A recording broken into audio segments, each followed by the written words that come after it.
Assalamualaikum warahmatullahi wabarakatuh. Innal hamdalillah nahmaduhu wa nasta'inuhu wa nastaghfiruh wa na'udzu billahi min shururi anfusina wa min sayyiati a'malina. May yahdihillahu fala mudilla lahu wa may yudlil fala hadiya lahu. Asyhadu an la ilaha illallah wa la syarika lahu wa asyhadu anna Muhammadan abduhu wa rasuluh. Allahumma shalli ala Muhammadin wa ala alihi wa sahbihi wa man tabi'ahum bi ihsan ila yaumil amma ba'd. Bapak-bapak, ibu-ibu, para jemaah sekalian, mulai akan insyaallah alhamdulillah malam hari ini kita bisa kembali berkumpul untuk sama-sama thalabul ilmi, sama-sama mengaji. Mudah-mudahan Allah SWT memberkahi pertemuan kita di malam hari ini. Selanjutnya salawat serta salam semoga senantiasa tercurah pada Rasulullah Muhammad Sallallahu Alaihi Wasallam, keluarga, para sahabat dan juga pengikutnya yang setia hingga akhir zaman. Selanjutnya malam hari ini saya menggantikan Ustaz Dwi Yunianto. Tadi malam beliau pamit ya, hari ini ada acara mendadak. Dan malam hari ini saya akan membahas surat As-Saff yang artinya barisan. Kita kalau sholat biasa diperintahkan oleh imam ya, sebelum imam sholat.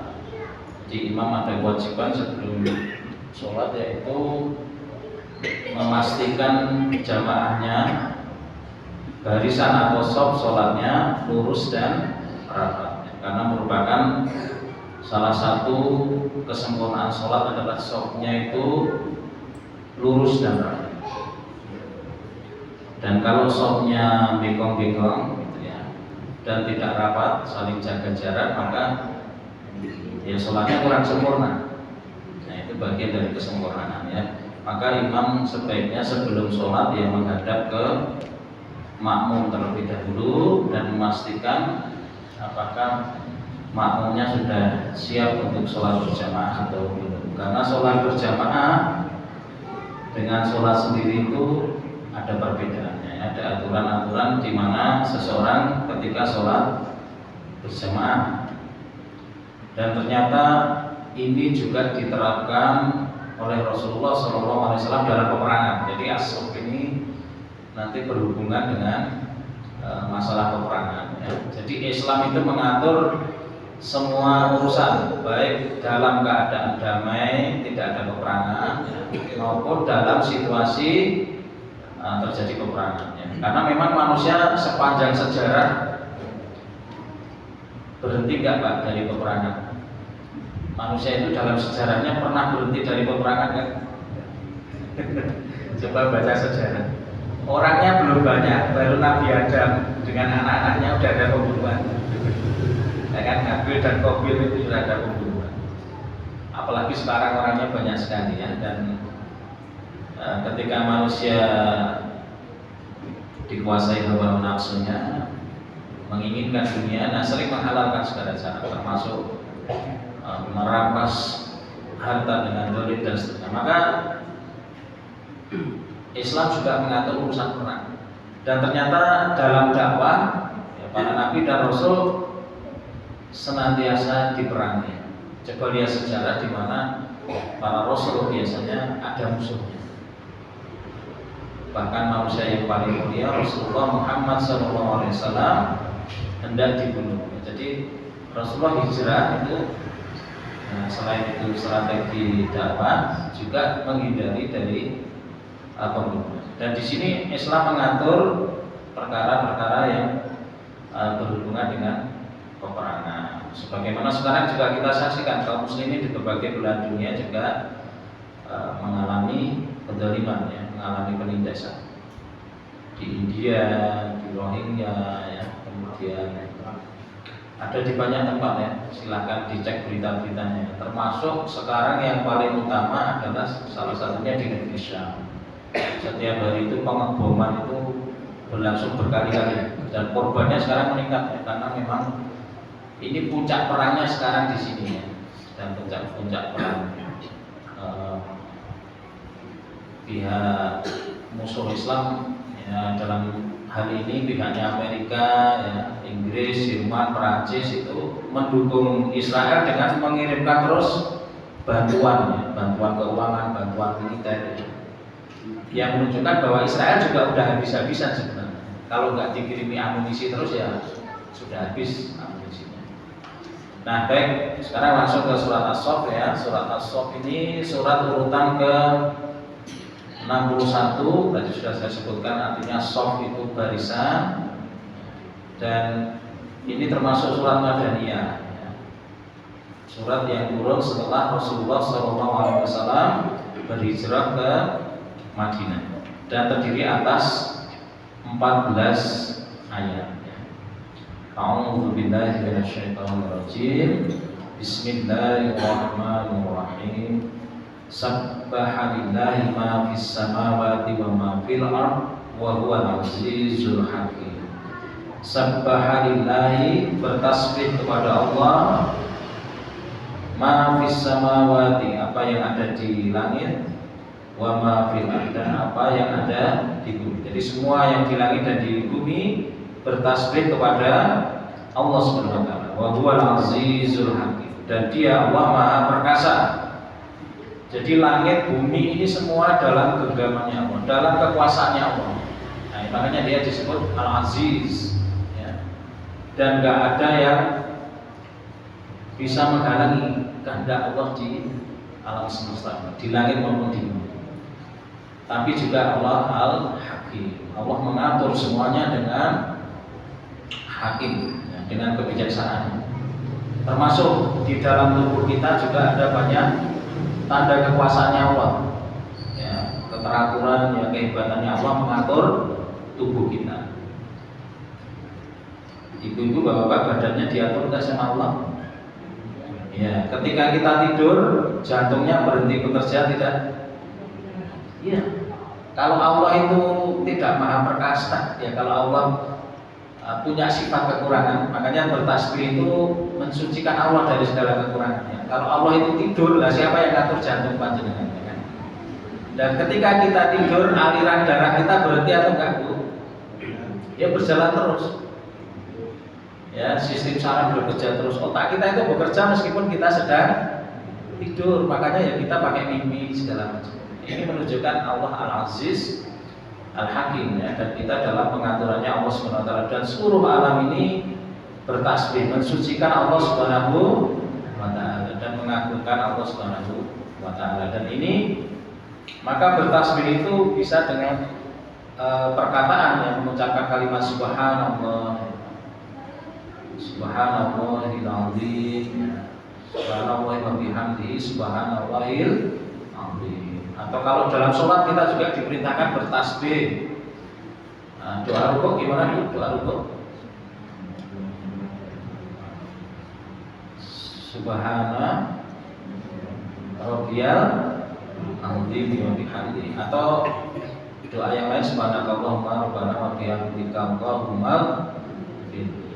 Ketika sujud, subhana rabbiyal a'la, atau doa yang lain, subhanakallahumma rabbana wa bihamdika allahumma.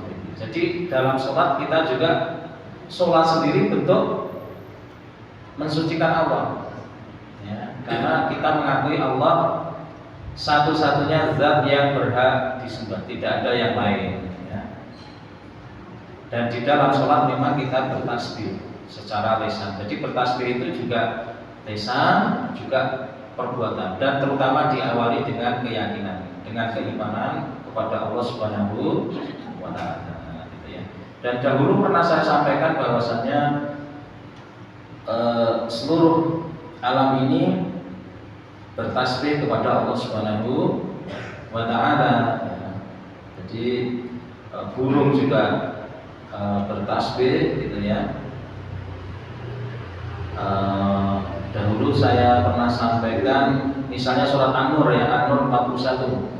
A'udzubillahi minasyaitonirrajim. Alam tara annallaha yusabbihu lahu man fis samawati wal ardi wat thayru shaffat kullun qad 'alima sholatahu wa tasbihah wallahu 'alimun bima ya'malun. Tidakkah kamu tahu bahwasannya Allah kepadanya bertasbih apa yang ada di langit dan semua yang di bumi, dan juga burung dengan mengembangkan sayapnya. Masing-masing mengetahui qad alima sholatahu. Sholatahu apa? Sholatnya masing-masing, doanya masing-masing. Jadi burung ya berdoa, beribadah dengan caranya burung, wa tasbih dan tasbihnya. Wallahu alimun bima ya'malun. Dan Allah Maha mengetahui apa yang mereka kerjakan. Kemarin dahulu pernah saya bahas ya, di masa Rasulullah, mukjizat Rasulullah ditunjukkan batang pohon kurma yang menangis ya, karena Rasulullah dibuatkan mimbar, kemudian Rasulullah khutbahnya di atas mimbar. Selain itu mukjizat di masa Rasulullah, Rasulullah menunjukkan kerikil bisa berzikir, bisa bertasbih. Nah itu nanti silahkan dicari, sekarang kan bisa learning by googling ya, belajar ketik ya, kerikil bertasbih ya, misalnya dicek. Dan ini malam hari ini saya ambilkan hadis dari riwayat Tirmidzi supaya lebih jelas lagi. Innallaha, kata Rasulullah SAW, Innallaha wa malaikatahu wa ahla samawati wal ardi hatta namlata fi juhriha wa hatta al-huta la yusalluna ala muallimin nasil khair. Sesungguhnya Allah, para malaikatnya, penduduk langit dan bumi, sampai pun semut di sarangnya dan ikan di lautan turut mendoakan. La yusalluna, sallu ya, sholat ya. Selain sholat doa ya, artinya mendoakan kebaikan untuk orang yang mengajarkan kebaikan kepada manusia. Ala mu'allim. Mu'allim apa Bu? Pernah dengar mu'allimin? Mu'allimin itu apa? Sekolahan apa? Sekolah calon guru. Jadi lulusannya mu'allimin itu guru-guru sebenarnya gitu ya. Seperti kalau dokter KMI ya, kuliatul mu'allimin. Pernah dengar mu'allimat ya? Nah, guru perempuan gitu ya. Jadi innallaha, kalau Allah sholawat, Allah bersolawat kepada mu'allim itu maksudnya apa? Kalau Allah bersolawat maksudnya gimana Bu? Allah bersolawat, Allah memberikan rahmatnya, Allah mengampuni orang-orang yang mengajarkan kebaikan. Wa malaikatahu, kalau malaikat yang sholawat maknanya malaikat mendoakan guru ya, mu'allim supaya diampuni dan dirahmati oleh Allah Subhanahu wa ta'ala. Dan ini luar biasa lanjutan, wa ahlas samawati wal ardi ya. Dan penduduk langit dan bumi, semua penduduk langit dan bumi ya, ya burung segala macam itu. Hatta ya, sampai di sini biar jelas, hatta namlata, bahkan sampai semut fi juriha, dalam sarangnya, wa hatta huta, dan juga ikan di lautan ya. La yusalluna ala mu'allimin nasil khair, mendoakan kebaikan untuk orang yang mengajarkan kebaikan pada manusia. Jadi kesimpulannya apa? Semut juga berdoa Bu ya.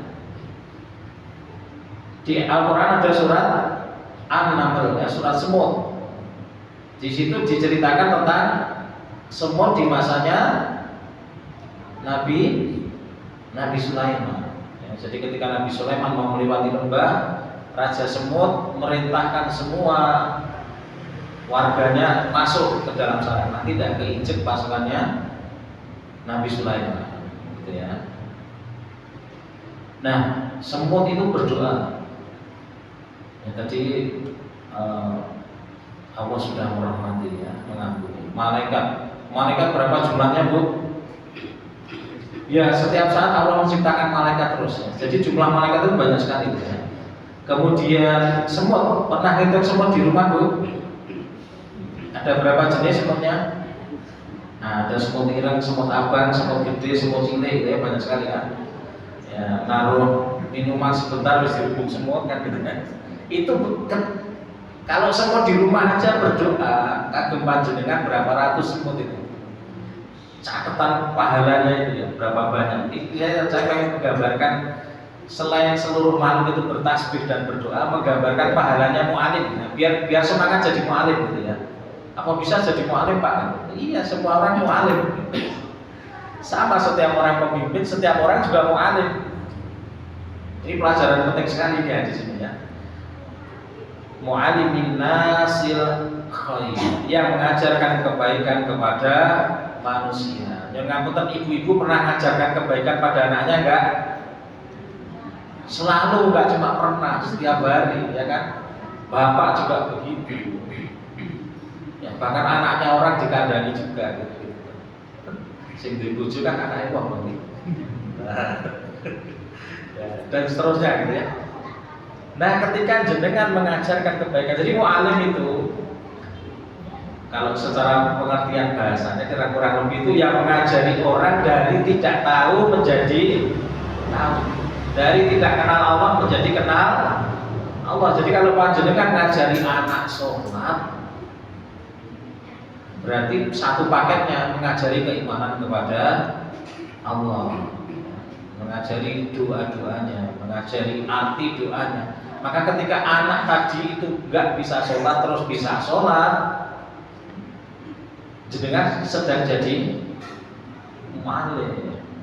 Jadi nggak sekedar guru yang di sekolah ya, nggak hanya mudaris, tapi juga mu'alim, semua yang mengajarkan kebaikan. Kita orang tua, ya, seorang ayah laki-laki punya tanggung jawab melindungi dirinya dan keluarganya dari api neraka. Jadi itu pahalanya orang tua itu ngalir terus kalau anggota keluarganya selalu dalam kebaikan. Karena saya ngajari ke mesti ini kan bapak nih, saya nyontoh ini kan bapak nih, saya ngajari bapak nih. Nah, jadi yang memperhatikan sekarang kadang-kadang ini yang terjadinya, bapaknya sibuk, ibunya sibuk, anaknya pripun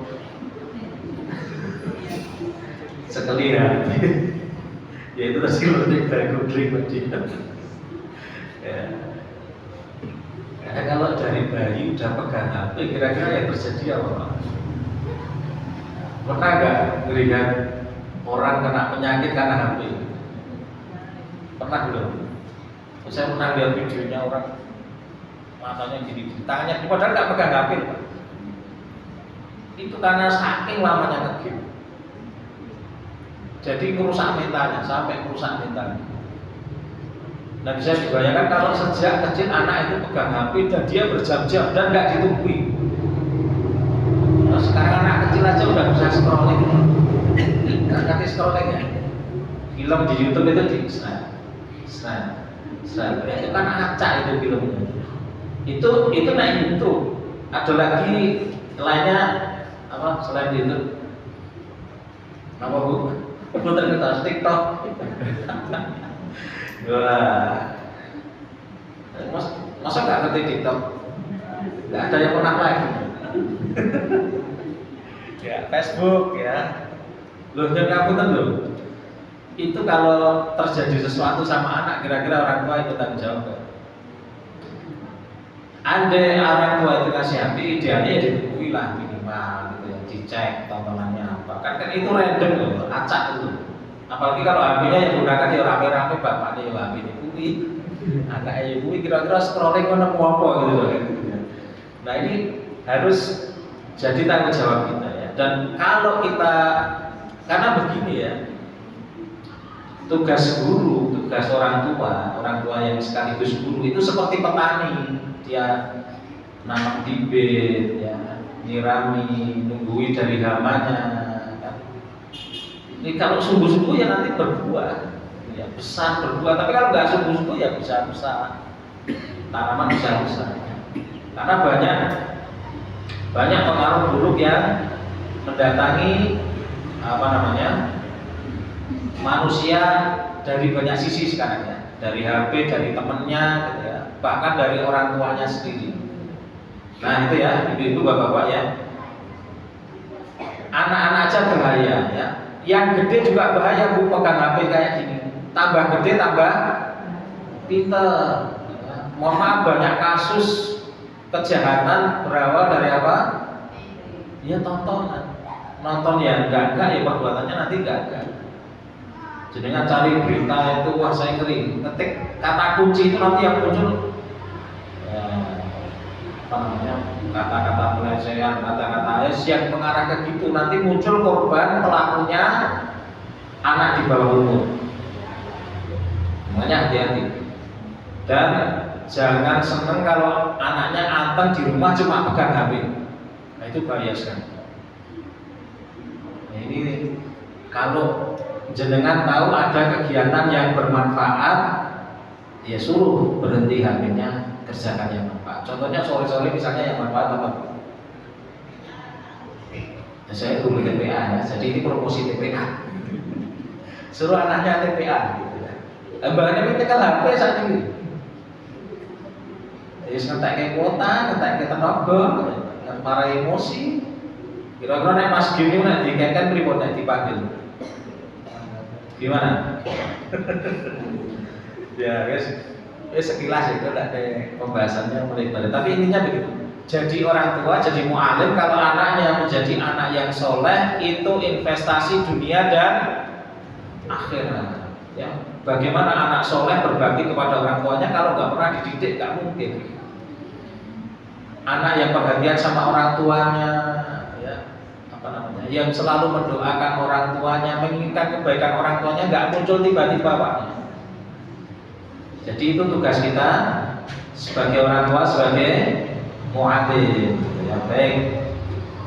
Sekarang masuk ke ayat berikutnya. Jadi tadi tentang bertasbih, ya. Monggo nanti ada kajiannya khusus tentang keutamaan bertasbih, macam-macam tasbih pagi dan malam hari dan sebagainya, gitu ya. Tasbih pagi dan petang hari sore gitu ya, menjelang malam.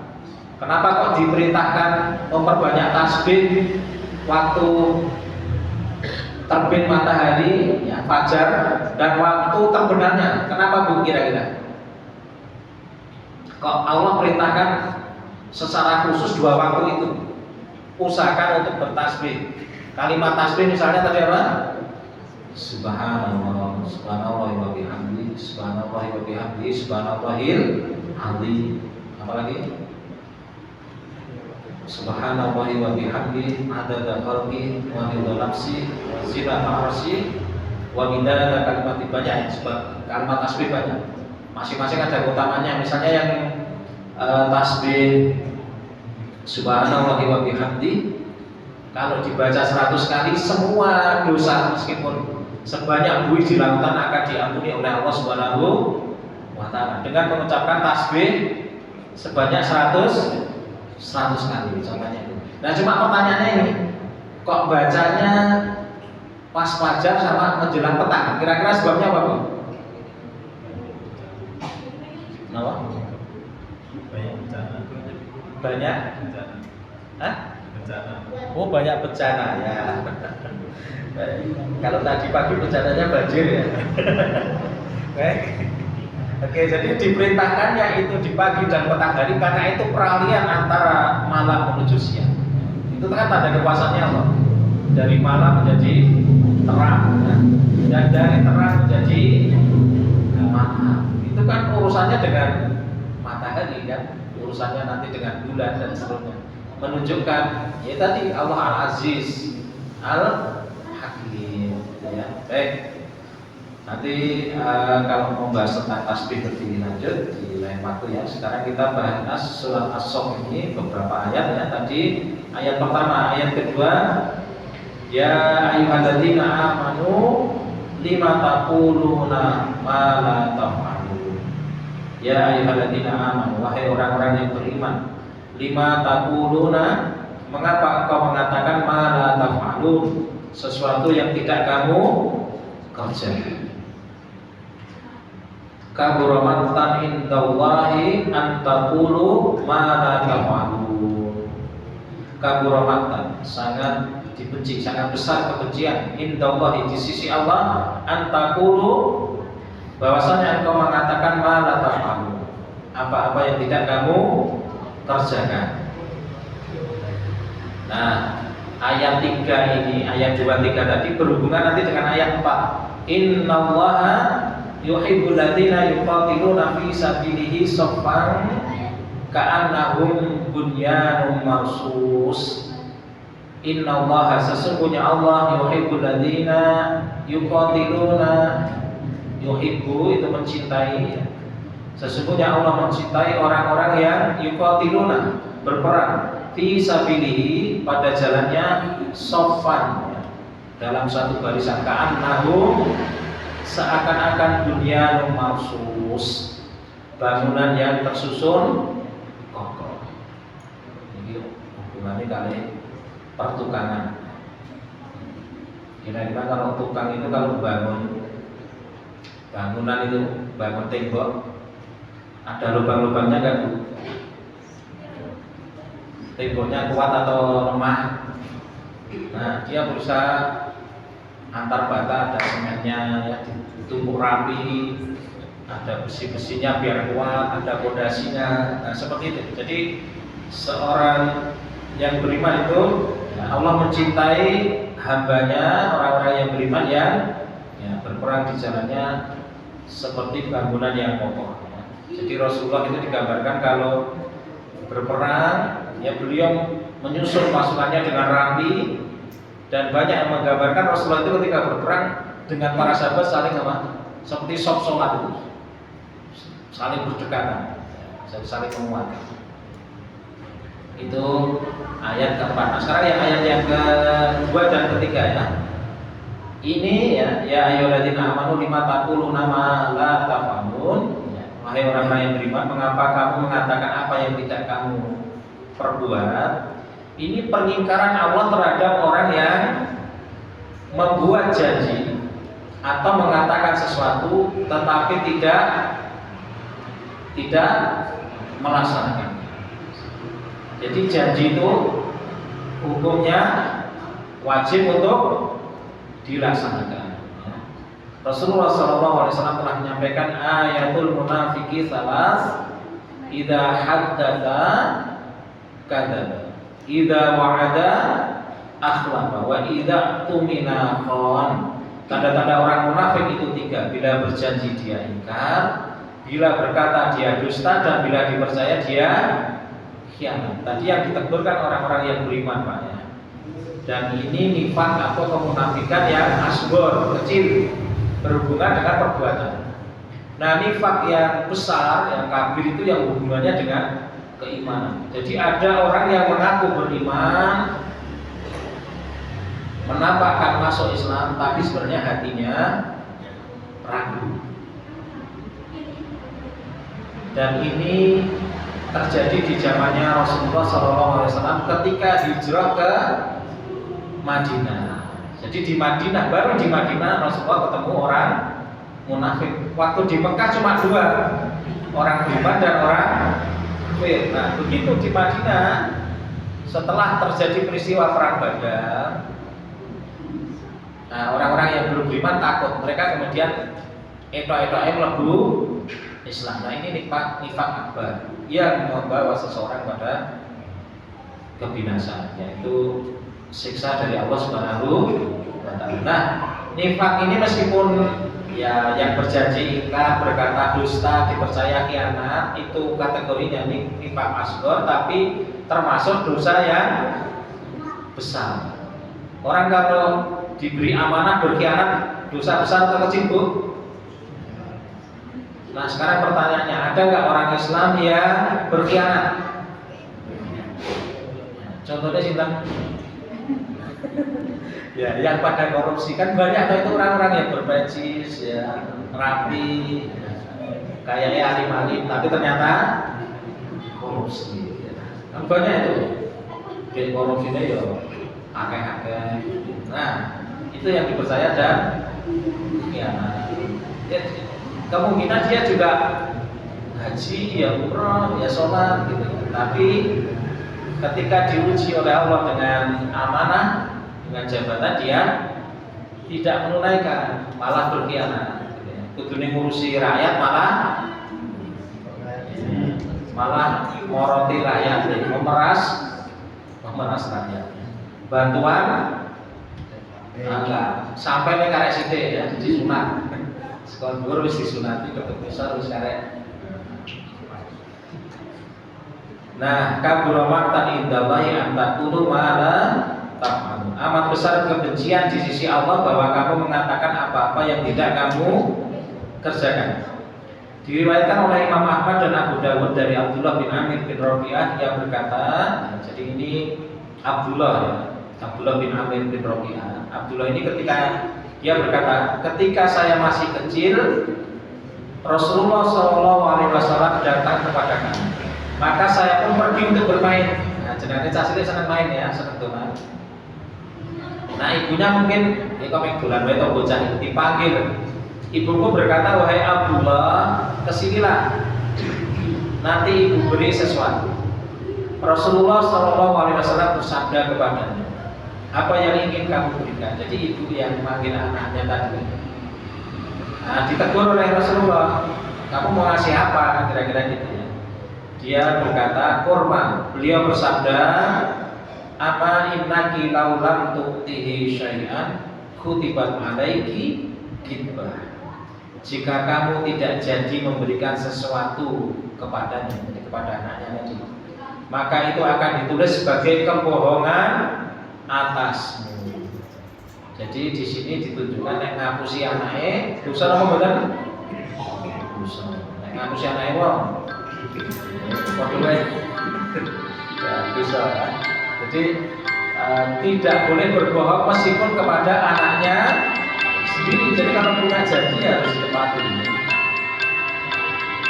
Nah, yang berhubungan dengan ayat keempat itu berhubungan dengan ya, perkataan orang-orang yang beriman. Seandainya kami tahu amalan apa yang paling Allah cintai, niscaya kami akan melakukannya. Maka Allah tunjukkan di firman-Nya, "Innallaha yuhibbul ladzina yuqatiluna fi sabilihi shaffan ka'annahum bunyanun marsus." Sesungguhnya Allah menyukai orang-orang yang berperang di jalannya dalam barisan yang teratur. Maka terjadilah peristiwa perang Uhud. Jadi di perang Badar banyak orang kafir Quraisy mati, ditawan gitu ya. Maka orang-orang kafir Quraisy kemudian tidak membalas di perang Uhud. Bahwa di antara orang-orang beriman ternyata ya tidak sesuai janji, bahwa dia ingin melakukan amal yang paling dicintai Allah, yaitu berperang di jalan Allah dalam barisan yang rapat.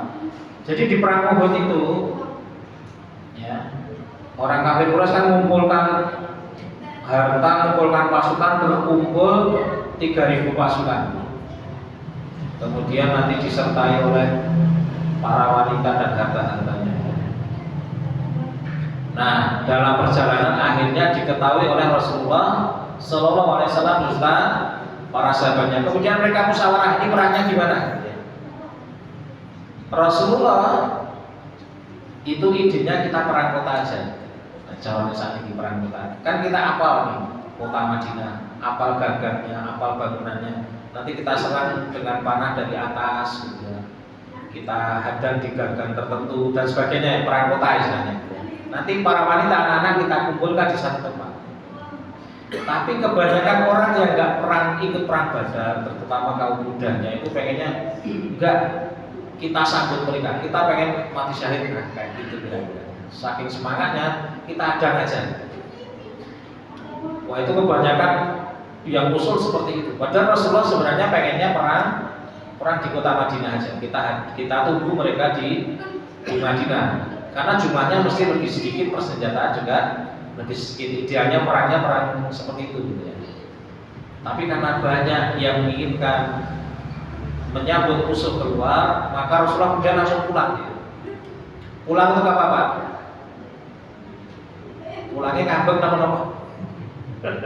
Rasulullah ternyata mengikuti suara terbanyak. Kadang-kadang suara terbanyak ya diikuti. Ini kan musyawarahnya orang-orang beriman. Rasulullah perang dan gak main-main. Rasulullah pakai 2 baju perang sekaligus untuk menunjukkan misalnya serius nih. Jangan sampai saya terluka, baju perangnya aja sampai 2. Terus pakai helm perang, bawa pedang, terlulus keluar. Nah, orang-orang yang tadinya memaksa Rasulullah itu ditegur sama para sahabat yang lain. Kalian itu berlebihan, ya, manut sama Rasulullah. Akhirnya mereka menyesal, gitu ya. Terus nemui Rasulullah, ya Rasulullah, kita ikut pendapat Anda aja, kita perang Pak, kira-kira gitu ya. Kita tunggu di Madinah. Maka kata Rasulullah, ya, kalau seorang Nabi, seorang Rasul sudah pakai baju perang, sudah pakai helm, ya, dia tidak akan mundur sampai Allah memutuskan perkaranya, kira-kira kayak gitu ya. Nah, akhirnya terkumpullah, keluar pasukan, terkumpul berapa? 1.000 orang. Dari pihak musuh tadi berapa? 3.000. Nah, sampai di Bukit Uhud terlebih dahulu, kemudian Rasulullah menyusun pasukan 2 bagian, yang di bawah dan pasukan pemanah. Nah, musuh betul ya, dengan strateginya Rasulullah udah pesen nih sama pasukan pemanah, jangan turun apapun yang terjadi, menang kalah apapun yang terjadi, kalian di atas Bukit Uhud, di atas Gunung Uhud, memanah setiap pasukan yang hendak mendekat. Jadi pasukannya Rasulullah mengunjungi Bukit Uhud. Nah, untuk menjaga belakangnya ini pasukan panah di atas mengintai ya, sambil menembakkan panah ke musuh-musuh. Dan strategi ini berhasil. Orang kafir Quraisy sama terpukul mundur.